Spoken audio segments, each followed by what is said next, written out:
सोनभद्र आज सिर्फ एक प्रशासनिक चूक की खबर नहीं है।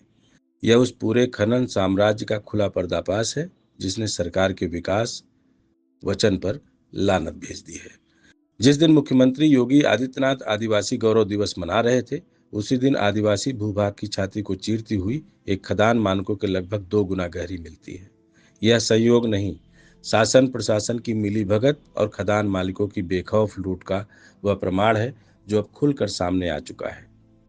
मुख्यमंत्री ने मंच से जिन विभागों की प्रशंसा की, उनमें खनन विभाग भी शामिल था।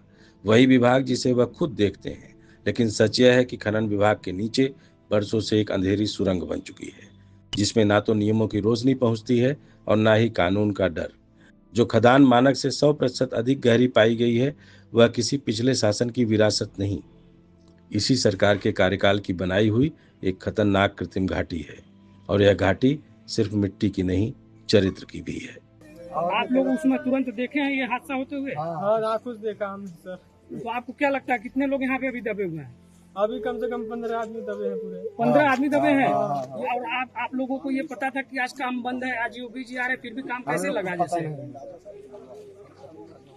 कौन काम लगवाया है? कौन काम लगवाया है? ये रवि जी हम लोग को बोले थे काम करने के लिए। रवि कौन है? रवि सोनी, मालिक है, गाड़ी मालिक है। जिन खदान मालिकों को प्रशासन की ढाल मिली हुई है, वे इतने निरंकुश हो चुके हैं कि खदान का कानून, क्रशिंग लेवल उनके लिए महज मजाक है। उन्हें सिर्फ एक चीज का भरोसा है कि विभाग आंखें मूंद लेगा, जिलाधिकारी फाइलों में सब कुछ नियमबद्ध लिख देंगे और राजनीतिक संरक्षण सब कुछ ढक देगा। लेकिन सोनभद्र की इस घटना ने पहली बार यह भ्रम तोड़ दिया है कि सिंडिकेट्स लखनऊ मैनेज कर लेंगे और रॉबर्ट्सगंज भी। सोचिए, घटना के 5 घंटे बाद भी प्रशासन मौके पर प्रकाश की व्यवस्था तक नहीं पहुंचा पाया। वह प्रशासन जिसे मुख्यमंत्री के सामने मॉडल डिस्ट्रिक्ट की तरह पेश किया गया था। अगर प्रकाश की किरणें इस खदान में 5 घंटे देर से पहुंची तो समझ लीजिए कि नियमन और निगरानी की रोशनी वहां महीनों से पहुंची ही नहीं थी। आदिवासी गौरव दिवस का मंच जिस वक्त समावेशी विकास की बातें कर रहा था, उस वक्त उसी जिले का दर्जन भर आदिवासी परिवार खदानों की अवैध गहराइयों की कीमत अपनी जान से चुका रहे थे। यह विरोधाभास नहीं, एक कठोर सत्य है। सोनभद्र में विकास आदिवासियों का नहीं, खदान मालिकों का हो रहा है। जो आदिवासी घाटियों में बसे हैं, उन्हें खदानों की यह रफ्तार विकास नहीं, विस्थापन, भय और दुर्घटनाओं की तरफ धकेल रही है। सवाल सिर्फ यह नहीं कि खदान मानक से कितनी गहरी थी, सवाल यह है कि किसकी हिम्मत होती है इतनी बड़ी अवैध खुदाई करने की। किसकी छत्रछाया में यह सब महीनों से चल रहा था? किस अधिकारी की नजरें यह सब देखकर भी बंद रही? और किस खदान मालिक ने किसके भरोसे कानून की धज्जियां उड़ाई? जरा सोचिए, और सोच करके अगर आपकी रूह कांप जाए तो यह सवाल जरूर कीजिएगा कि ऐसा योगी जी के राज में हो क्यों रहा है, जब खुद वहां से उनका आदिवासी मंत्री भी है। सोनभद्र का दर्द यह बता रहा है कि यहाँ खदानें जमीन से ज्यादा इंसानों को निगल रही हैं। यहाँ के खनन क्षेत्र में सन्नाटा सिर्फ पत्थर टूटने का नहीं, व्यवस्था टूटने का भी है।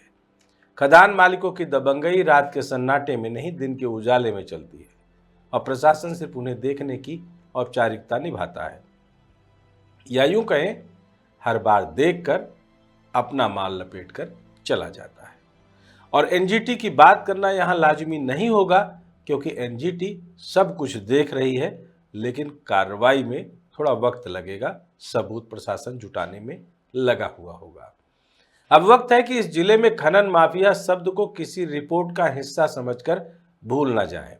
यह शब्द अब उन लोगों के लिए होना चाहिए जिनकी खुदाई ने कानून को 2 हिस्सों में बांट दिया है।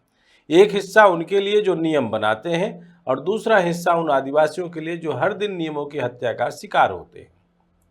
यह सिर्फ एक घटना पर सवाल नहीं है, बल्कि उस पूरे नेटवर्क पर उंगली रख रहा है जिसने सोनभद्र को एक लूट के इलाके में बदल दिया है। खदान मालिकों के नेक्सस को यह समझ लेना चाहिए कि जमीन की गहराई बढ़ाने से मुनाफा बढ़ सकता है, लेकिन किसी भी मुनाफे से बड़ा होता है सच्चाई का विस्फोट, और आज सोनभद्र में वही विस्फोट हुआ है। अब देखना यह है कि मुख्यमंत्री की प्रशंसा पाने वाला प्रशासन इस सच्चाई को कितना दबा पाएगा, या इस बार जमीन की गहराई में दबी जिम्मेदारियों को निकालकर सामने लाने की थोड़ी बहुत कोशिश करेगा। सोनभद्र की जनता इंतजार करेगी या नहीं, इस पर भी थोड़ा विश्वास कम है, क्योंकि इस बार भी सच को दफन करने का खेल जीत सकता है, क्योंकि सच जमीन से ऊपर उठकर इस खनन साम्राज्य की नींव हिलाता तभी जब यहाँ के लोग जगे होते। लेकिन यहाँ के लोग तो खनन की कमाई से और उसकी खनखनाहट से ना जाने कितने नीचे गिर चुके हैं। क्रशर मालिकों के साथ साथ यहाँ के लोगों का भी दोष है।